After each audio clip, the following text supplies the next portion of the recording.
नमस्कार।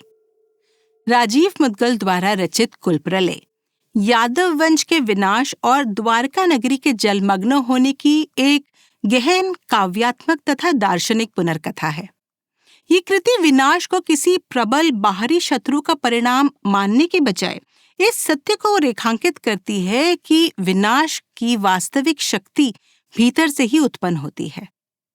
शाल्व के विरुद्ध युद्ध और प्रभास में हुई आंतरिक कलह के बीच सावधानी पूर्वक रचे गए विरोधाभास के माध्यम से मुद्गल एक पूरी सभ्यता के पतन को आंतरिक क्षय या इंटरनल डीके के नैतिक तथा आध्यात्मिक परिणाम के रूप में प्रस्तुत करते हैं। इस पुस्तक को कई दृष्टिकोणों से देखा जा सकता है। शिशुपाल के जन्म और उसके संपूर्ण जीवन को बाल चक्र की भांति समझा जा सकता है। उसका उद्दंड स्वभाव, उसका हठीलापन, उसका अहंकार, बड़बोलापन मानो बचपन की अपरिपक्वता का ही विस्तार प्रतीत होता है।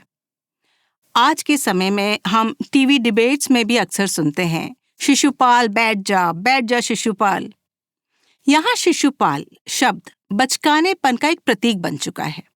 आशय ये है कि सामने वाला व्यक्ति समझ की कमी के कारण उग्र हो रहा है, इसलिए उसे शांत हो जाना चाहिए। इसके विपरीत शाल्व युवा अवस्था का प्रतीक है, बाहर से संयत, भीतर से क्रोध और अहंकार से भरा हुआ।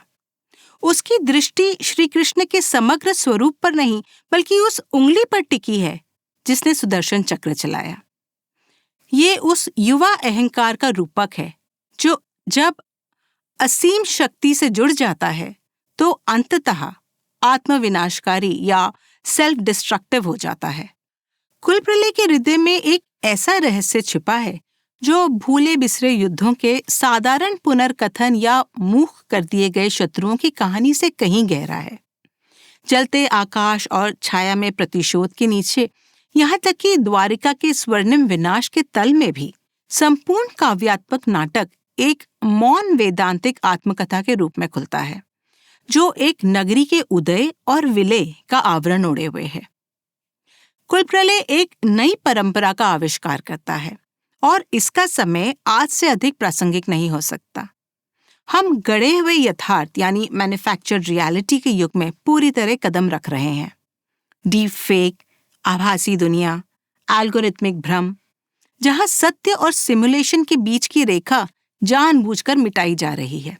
कुलप्रलय इस परिघटना को केवल तकनीक के रूप में नहीं बल्कि अस्त्र के रूप में प्रयुक्त माया यानी वेपनाइज्ड इंफॉर्मेशन के रूप में देखता है, जो स्वयं मस्तिष्क पर एक सुनियोजित प्रहार है। भविष्य के युद्ध इस्पात से कम परसेप्शन से अधिक लड़े जाएंगे और मुद्गल का ये ग्रंथ सिरहन पैदा करने वाले स्पष्टता के साथ उस बदलाव का पूर्वानुमान लगाता है। यादव अपने पराक्रम और कृष्ण के मार्गदर्शन से शाल्व और उसकी मायावी उड़ते नगर सौंप पर विजय तो प्राप्त कर लेते हैं, किंतु ये विजय खोखली सिद्ध होती है। राजा उग्रसेन का ये कथन कि हमने शत्रु को पराजित किया परंतु हम भीतर से हार गए, पुस्तक के केंद्रीय संदेश का सार है। भारी खतरों को बल और एकता से परास्त किया जा सकता है, किंतु अहंकार, भोग विलास यानी इंडल्जेंस और नैतिक अंधता यानी मॉरल ब्लाइंडनेस समाज को उसकी जड़ों से खोखला कर देते हैं। यादव ये मान बैठते हैं कि कृष्ण से उनका रक्त संबंध उन्हें प्रकृति और कर्म के नियमों से ऊपर रखता है। दैवीय संरक्षण का यही भ्रम कुलप्रलय का वास्तविक कारण बनता है। स्वयं कृष्ण स्वीकार करते हैं कि उनके अपने कुल के कर्मों से विनाश के बीज अब लोहे जैसा कठोर हो चुका है और एक बार ये प्रक्रिया आरंभ हो जाए तो उसे रोका नहीं जा सकता। प्रतिशोध को भी एक विध्वंसक शक्ति के रूप में चित्रित किया गया है। शिशुपाल का कृष्ण के प्रति द्वेष उसकी मृत्यु के साथ समाप्त नहीं होता। वो शाल्व या युवा शक्ति के रूप में एक नया आश्रय ढूंढ लेता है। प्रतिशोध शाल्व की मानवता और पहचान को लील लेता है, उसे केवल क्रोध से संचालित एक यंत्र बना देता है। कृष्ण को नष्ट करने की शक्ति पाने के बदले अपना नाम, प्राण और राज्य तक त्यागने की उसकी तत्परता ये दर्शाती है कि घृणा अंततः स्वयं को ही भस्म कर देती है।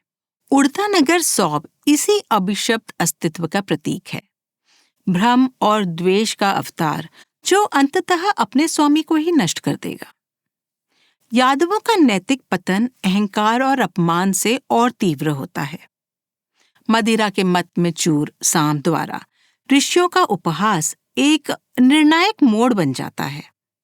जो एक अविवेकीपूर्ण परिहास लगता है, वही कुल विनाशक लोह मूसल को जन्म देता है। ये सिद्ध करता है कि ज्ञान और परंपरा का अनादर घोर परिणाम आमंत्रित करता है। साम की दंभपूर्ण घोषणा कि संपूर्ण ब्रह्मांड यादवों के सामने झुकता है, एक खतरनाक अज्ञानता को उजागर करती है, विशेषकर प्रद्युम्न की उस चेतावनी के संदर्भ में कि प्रत्येक विजय एक ऋण रचती है जिसे समय अंततः वसूल कर लेता है। पुस्तक बार बार ये स्मरण कराती है कि विनम्रता रहित शक्ति अनिवार्यतः देवीय दंड को आमंत्रित करती है। माया या भ्रम न केवल शाल्व के युद्ध का अस्त्र है, बल्कि एक व्यापक अस्तित्वगत जाल भी है। शाल्व द्वारा वसुदेव की मृत्यु का झूठा दृश्य रचना और कृष्ण की धारणा को विकृत करना, यानी distorting the idea of Krishna, ये दर्शाता है कि विवेक के बजाय भावनाओं के आवेग में लिया गया निर्णय सत्य से दूर निराशा की ओर ले जाता है। यहाँ युद्ध जीवन का रूपक बन जाता है, जहाँ भ्रम विवेक का स्थान ले लेता है और आसक्ति वास्तविकता को ढक देती है। अपने गहनतम दार्शनिक स्तर पर कुल प्रलय कर्म के अटल नियम को स्पष्ट करता है। स्वयं सर्वोच्च सत्ता होते हुए भी कृष्ण यादवों पर पड़े शाप को मिटाने के लिए हस्तक्षेप नहीं करते। उद्धव को कहे उनके शब्द इस अटल नियम की पुष्टि करते हैं, जो बोया गया है उसे काटना ही होगा। ईश्वरीय सानिध्य मार्गदर्शन देता है, कर्मफल से छूट नहीं। ये स्वीकृति इस कथा को केवल एक पौराणिक त्रासदी से उठाकर सार्वभौमिक आध्यात्मिक शिक्षण बना देती है, जहां नैतिक जवाबदेही ही सर्वोपरि है। अनित्यता और वैराग्य का विषय सबसे मार्मिक रूप में कथावाचक द्वारका नगरी के मानवीकरण के माध्यम से उभरता है। एक जीवित साक्षी के रूप में बोलती द्वारका प्रेम और विछोह दोनों को समाहित करती है तथा सिखाती है कि विसर्जन भी सृजन जितना ही पवित्र है। अंत की स्वीकृति शांत मुस्कान और अपनी लीला के पूर्ण होने की स्वीकारोक्ति के साथ कृष्ण विनाश को पराजय के बजाय पूर्णता के रूप में परिभाषित करते हैं।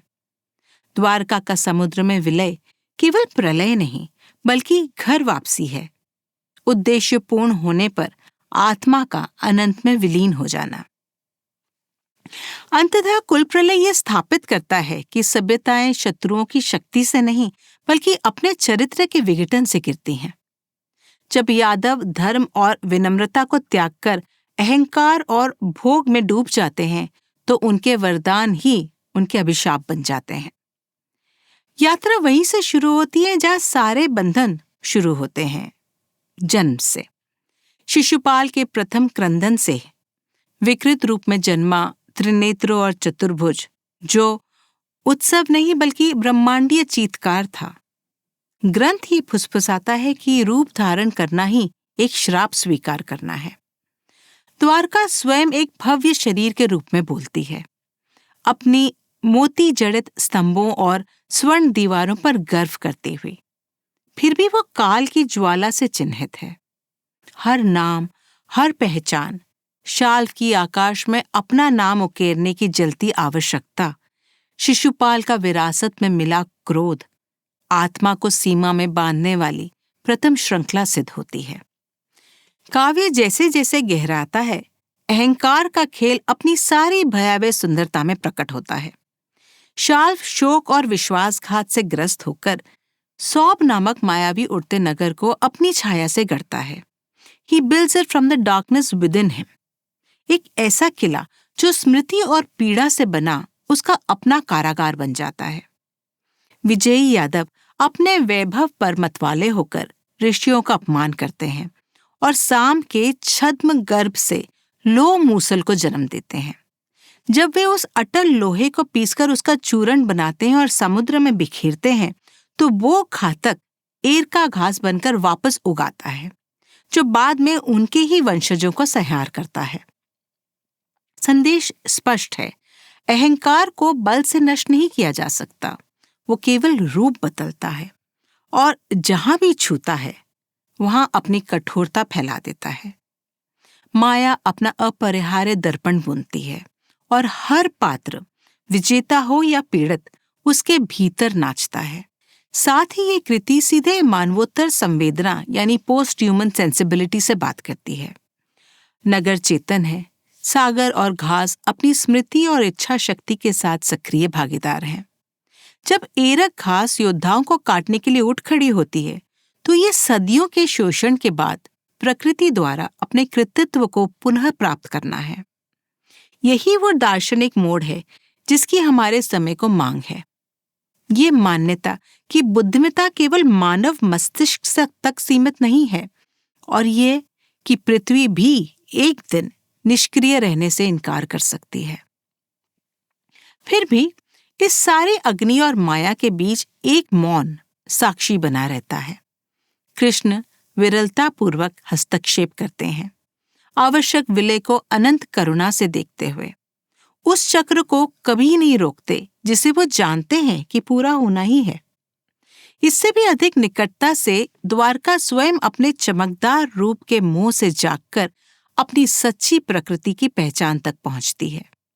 वो जो कभी अपनी दीवारों और संतानों के लिए विलाप करती थी, समझ जाती है कि वो शरीर नहीं है जो ढहता है, बल्कि वो अपरिवर्तनीय चेतना है, द इम्यूटेबल कॉन्शियसनेस, जो इस नाटक को देख रही है। और इस प्रकार अंतिम जल समाधि का क्षण आता है, त्रासदी के रूप में नहीं, बल्कि आत्मा की उत्सवपूर्ण घर वापसी के रूप में। समुद्र द्वारका को निगलता नहीं, वो अपनी प्रियतमा का आलिंगन करता है। स्वर्ण नगरी गिरती नहीं, वो अपनी ही असीम ज्योति में विलीन हो जाती है। शांत जलमग्न खंडरों में रूप अस्थायी सिद्ध होता है, जबकि साक्षी शाश्वत बना रहता है। अंतिम साक्षात्कार में जो स्वर पूरे नाटक में बोलता रहा है, अपना परम सत्य घोषित करता है। अब मैं सहस्त्र द्वारकाएं हूं, न शरीर रहा न नाम, मैं वो हूं जो सर्वत्र व्याप्त है। अलग हुई लहर याद करती है कि वह सदा से ही समुद्र थी। And thus, the final watery samadhi arrives, not as a tragedy, but as the soul's joyous homecoming. The ocean does not devour Dwarka, it embraces its beloved. The golden city does not fall, it dissolves into its own infinite radiance. In the silent submerged ruins, form is revealed as transient, while the witness alone remains eternal. In the final revelation, the voice that has spoken throughout the entire drama proclaims its ultimate truth. Now I am 1,000 Dwarkas. There is no body, no name. I am that which pervades all. The wave once separated remembers that it was always the ocean. इस प्रकार कुल प्रलय, जिसे संसार कुल विनाश कहता है, उसे परम आध्यात्मिक पुनर्मिलन में बदल देता है। नगरी को डूबना होगा, लो अहंकार को विलीन होना होगा, श्रापित रूपों को अपने स्रोत की ओर लौटना होगा, ताकि आत्मा जो शोकाकुल माँ और प्रतिशोधी राजा तक हर भूमिका निभा चुकी है, अंततः इस पहचान में विश्राम कर सके कि वह शुरू से अंत तक केवल भ्रम ही थी। The city must drown, the iron ego must dissolve, and the cursed forms must return to their source, so that the soul, having played every role from a grief-stricken mother to a vengeful king, may finally rest in the realization that from the beginning to the end, it was nothing but Brahman.